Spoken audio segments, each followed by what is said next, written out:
buenas tardes, amigos y amigas del proyecto Grado Cero, amigos de la UNAM y amigos de CIDE. Estamos aquí con la doctora Melissa Schwartzberg. El día de hoy vamos a hablar de la regla súper mayoría en materia electoral. La entrevista va a ser en inglés. En esta ocasión vamos a platicar con esta distinguida profesora de la Universidad de Nueva York y pues vamos a comenzar. Está con nosotros nuestra compañera Lupita y la doctora Schwartzberg. Lupita, para comenzar. Hi, Professor. Well, we have to understand the majority of rules, and what is the concept of that? Of majority rule or supermajority rule or both? Of supermajority rules. Supermajority rules, strictly speaking, are rules anywhere that require 50% plus 2 votes to 100% minus 1 vote. They lie in that range. And what I argue they do is they enable a minority to have power over a majority, defined in terms of 50% plus 1. So they shift power from a majority to a minority. This may, under certain circumstances, be beneficial, but by and large, I think of it as a violation of a certain type of equality. Okay, Carlos. My question is, with the supermajority rules, can we talk about equality? Can we have equality in the society making or realizing supermajority rules? Well, it depends on how we understand equality. I think supermajority rule violates a certain type of equal weight in a vote. Now, of course, if we think that what's being protected by supermajority rules are really important constitutional provisions that give rise to the flesh of equality, then we might think that a supermajority amendment rule protecting those norms might be defensible. I accept the use of supermajority rules under those sorts of restrictive circumstances. In many cases, though, it enables a minority to have power over majority.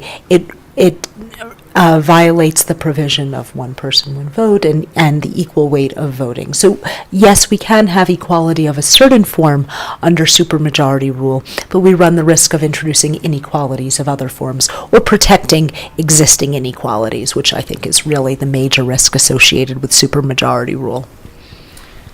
Okay, the other question is, does the supermajority rules exclude or how you say make an exclusion to minorities, and what is the consequences for the minority when you apply the supermajority rules? Yes. So one reason why supermajority rules are sometimes supported is that it seems to enable a minority to veto actions that a majority would take that would be harmful to their rights or interests. And this is indeed a very important use of supermajority rules. The risk is which minority is vetoing under what circumstances. So if you have a minority that's vetoing, a powerful minority that's vetoing, for instance, redistribution, well, then there may be profound societal costs. If we are enabling a minority to veto changes to the status quo that benefit them, that we think would be beneficial to the society as a whole, then there may be profound consequences that way as well. So there are going to be benefits. It depends on what the particular domain is. The way in which the book generally argues is that there are going to be risks associated with any sort of decision, and the question is how to calibrate those risks. Okay, in the order of these ideas, how we can do to listen and take the ideas of the minorities? What can we do as instead of supermajority rule to enable minorities to operate? Yeah, that's a really important question. My thought is that rather than shifting power to just any minority to veto decisions by majorities, if we're really concerned about the most vulnerable minorities, the rights and interests of particularly vulnerable, perhaps ethnic minorities, we're better off ascribing things that I call targeted vetoes to these minorities, making sure that a particular minority that we have identified through a deliberative process have the power to block or to at least ask for reconsideration of policies. So that's one mechanism. The other mechanism is introducing more deliberative institutions at all different sorts of levels, opportunities for minorities to voice their concerns, to make sure that voters understand the nature of their interests, and that this is a better means of making sure that the minorities who might be otherwise subject to abuse at the hands of majorities are able to have their say. Okay. Until you have the ideas of the minority, what is the importance of the supermajority rules? It's a kind of flexibility institutional solution, or why is your opinion about that? Yeah. So my concern is that supermajority rule is used for all sorts of decision making, for both trivial issues all the way up to constitutional issues. It ends up being a one-size-fits-all solution to the concerns about majorities. What my suggestion is that, again, we should think about the circumstances under which we really want to protect, we want to insulate ourselves against certain predictable forms of bias, particularly grave consequences. So, for instance, perhaps in jury rules, or what, as I've suggested, for basic rights protecting equality. Those are good circumstances under which we might want to use supermajority rules.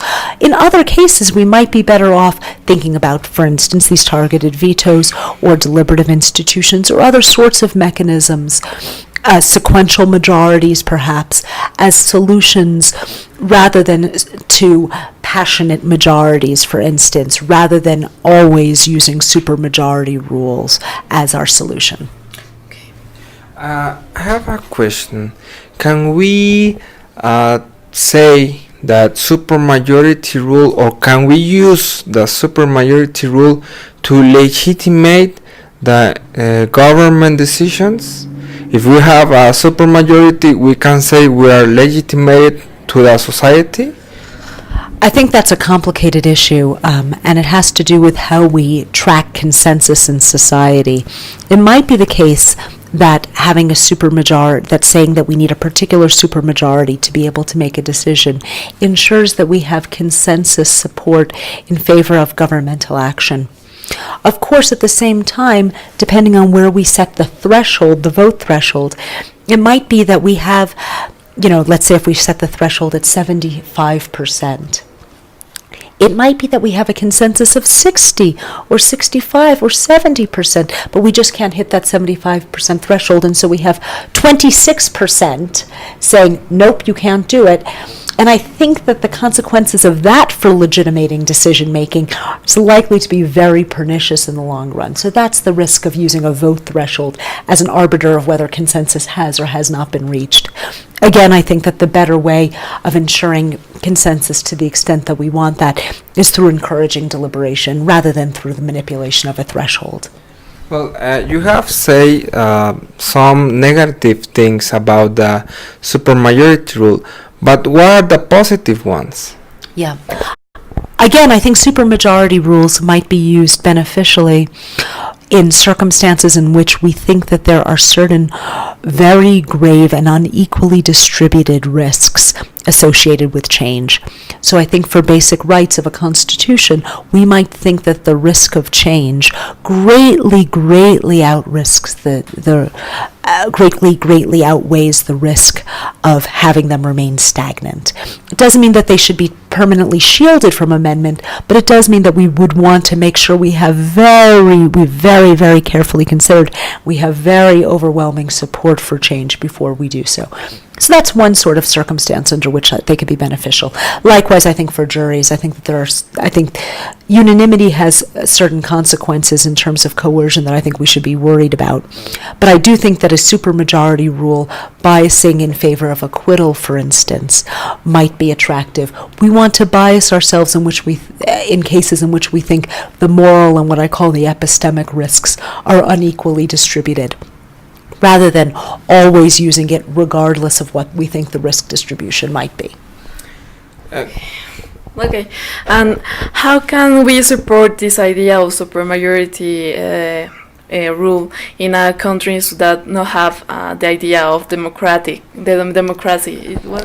If we don't have the idea of democracy, playing around with vote thresholds is the least of our problems.